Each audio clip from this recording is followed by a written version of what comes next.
4 की घंटी जैसे ही बजे हर बड़ी खबर रफ्तार पकड़े, क्योंकि हम लाए हैं 4 ऐसी दमदार खबर हमारे खास शो 4 के चक्रव्यूह में। नमस्कार, कैपिटल टीवी उत्तर प्रदेश देख रहे हैं आप। मैं हूं आपके साथ राधिका राज। आज 4 के चक्रव्यूह में सबसे पहले बात होगी मुस्लिम पुरुष की 4 शादियों के मुद्दे की, जिसको लेकर इलाहाबाद हाई कोर्ट ने अहम टिप्पणी की है।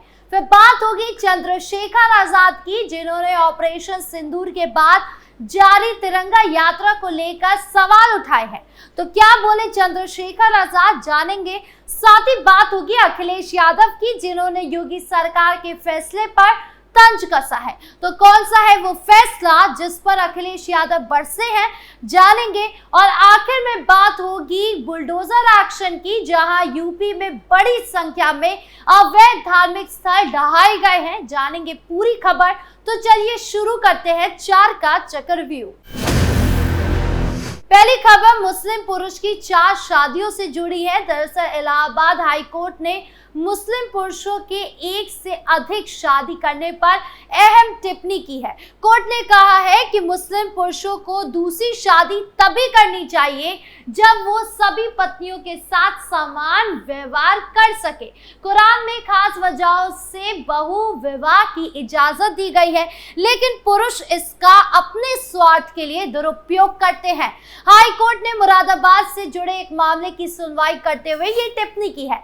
कोर्ट ने कहा है कि मुस्लिम पुरुष को दूसरी शादी करने का तब तक कोई अधिकार नहीं है जब तक वो सभी पत्नियों के साथ समान व्यवहार निभाने की क्षमता न रखता हो। इस्लाम में कुरान ने खास वजहों से बहु विवाह की इजाजत दी है। इस्लामी काल के विधवाओं और अनाथों की सुरक्षा के लिए कुरान के तहत बहु विवाह की सशर्त इजाजत दी गई है, लेकिन पुरुष अपने स्वार्थ के लिए इसका दुरुपयोग करते हैं। दरअसल कोर्ट ने याची फुरकान और 2 अन्य की ओर से दाखिल की गई याचिका पर सुनवाई के दौरान समान नागरिक संहिता यानी यूनिफॉर्म सिविल कोड की वकालत करते हुए ये बात कही।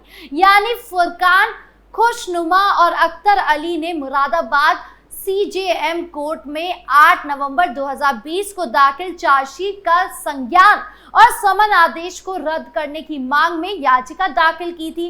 तीनों याचिकाओं के खिलाफ मुरादाबाद में मैनाठेर थाने में 2020 में IPC की कई धारा के तहत FIR दर्ज कराई गई थी। इस केस में मुरादाबाद पुलिस ने ट्रायल कोर्ट में चार्जशीट दाखिल कर दी। कोर्ट ने चार्जशीट का संज्ञान लेकर तीनों को समन जारी किया।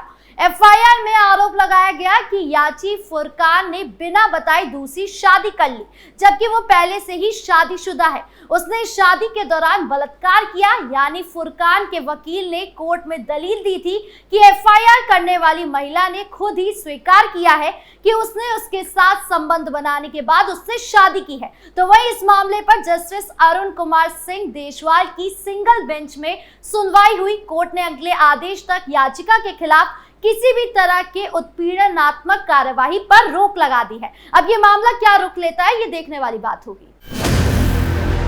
बढ़ते अगली खबर की ओर, जहां बात चंद्रशेखर आजाद की। दरअसल ऑपरेशन सिंदूर के बाद बीजेपी देश भर में तिरंगा यात्रा निकाल रही है। पीएम मोदी ने कहा कि आतंकवाद के खिलाफ हमारा जो लक्ष्य था वो पूरा हो गया है, जिस पर आजाद समाज पार्टी के अध्यक्ष और नगीना से सांसद चंद्रशेखर आजाद ने सवाल उठाए हैं। उन्होंने बीजेपी पर निशाना साधते हुए कहा कि वो किस बात का सफलता का उत्सव मना रहे हैं।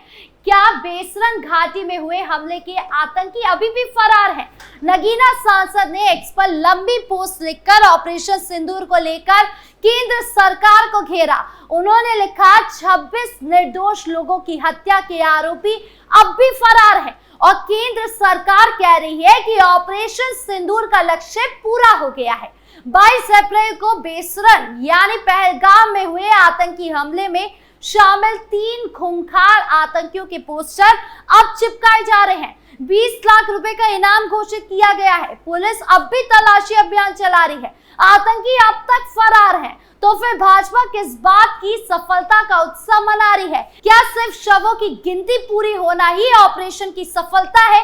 क्या जनाजों के साए में बयानवीर बन जाना ही रणनीतिक जीत कहलाता है? उन्होंने आगे कहा कि मध्य प्रदेश के बीजेपी मंत्री कुंवर विजय शाह ने लेफ्टिनेंट कर्नल सोफिया कुरैशी जैसे जाबाज अफसर पर शर्मनाक बयान दिया, जो खुद ऑपरेशन सिंदूर की अगुवाई कर चुकी हैं।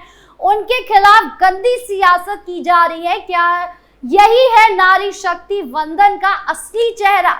ये देश पूछता है कि अगर ऑपरेशन सफल था तो हत्यारे गिरफ्त से दूर कैसे हैं? अगर सरकार वाकई गंभीर है तो पीड़ित परिवार को इंसाफ कब मिलेगा? और जो सैनिक देश के लिए जान दे तैयार है, उन्हें अपमानित करने वालों पर कार्रवाई कब होगी? उन्हें मंत्री पद से कब हटाया जाएगा? मैं प्रधानमंत्री नरेंद्र मोदी जी से कहना चाहता हूं कि ऑपरेशन सिंदूर तब तक अधूरा है जब तक आखिरी आतंकी जिंदा है। यानी कुल मिलाकर आर्मी चीफ ने सरकार को घेरा। अब सरकार की ओर से क्या जवाब आता है, ये देखने वाली बात होगी।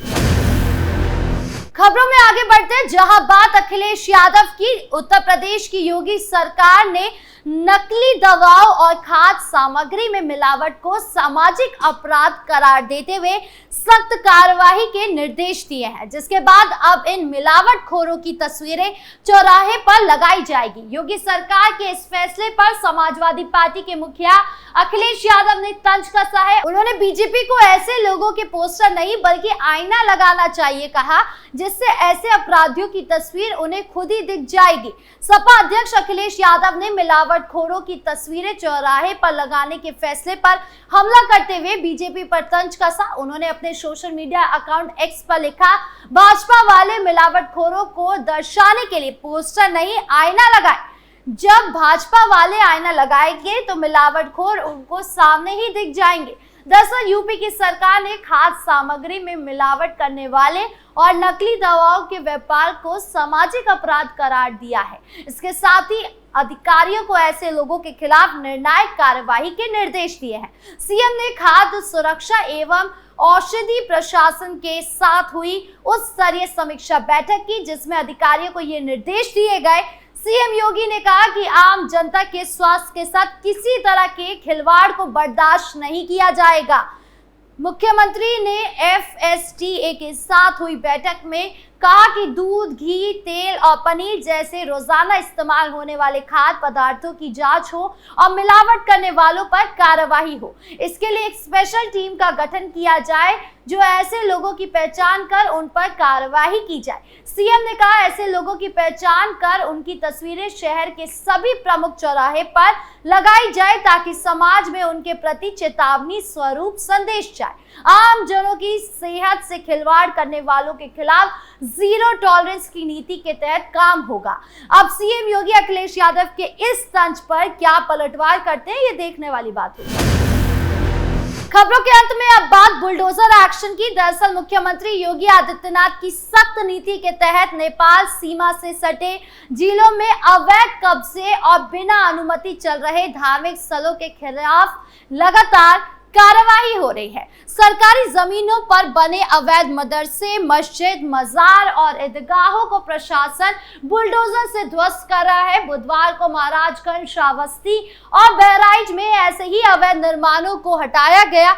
महाराजगंज जिले के फेरदा तहसील में सेमरहनी गांव और नौतनवा के जुगौली गांव में 2 अवैध मदरसे तोड़े गए। श्रावस्ती जिले के भिनगा तहसील स्थित कलीमपुरवा रामपुर जब्दी गांव में सरकारी जमीन पर बना एक और अवैध मदरसा गिराया गया।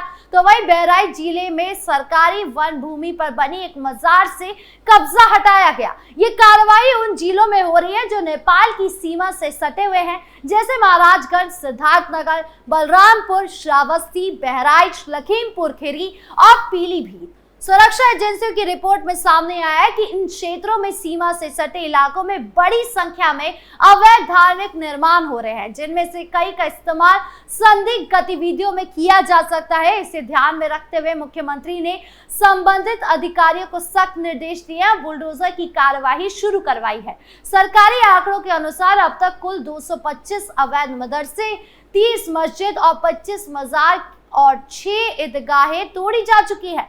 सबसे ज्यादा कार्यवाही श्रावस्ती जिले में हुई है, जहां 110 मदरसे हटाए गए हैं। इसके अलावा सिद्धार्थनगर में 35, बलरामपुर में 30 और महाराजगंज में 29 मदरसे ध्वस्त किए गए हैं। इस मामले पर मुख्यमंत्री योगी आदित्यनाथ ने कहा है कि प्रदेश में किसी भी हाल में सरकारी जमीन पर कब्जा बर्दाश्त नहीं किया जाएगा, चाहे वो कोई भी हो। खासकर सीमावर्ती इलाके में ये कार्रवाई इसलिए भी जरूरी है क्योंकि यहाँ से देश विरोधी गतिविधियों की आशंका ज्यादा रहती है। इसीलिए सरकार अवैध निर्माण पर जीरो टॉलरेंस की नीति पर काम कर रही है। आपकी इस पूरे मामले को लेकर क्या राय है, कमेंट बॉक्स में जरूर बताएं। 4 के चक्रव्यूह में आज खबरों का सिलसिला यहीं खत्म करते हैं। कल फिर मिलेंगे आपसे नई खबरों के साथ। वीडियो अच्छी लगी हो तो लाइक शेयर करें, चैनल को सब्सक्राइब करना ना भूलें और देश की तमाम बड़ी खबरों से जुड़े रहने के लिए देखिए कैपिटल टीवी उत्तर प्रदेश। नमस्कार।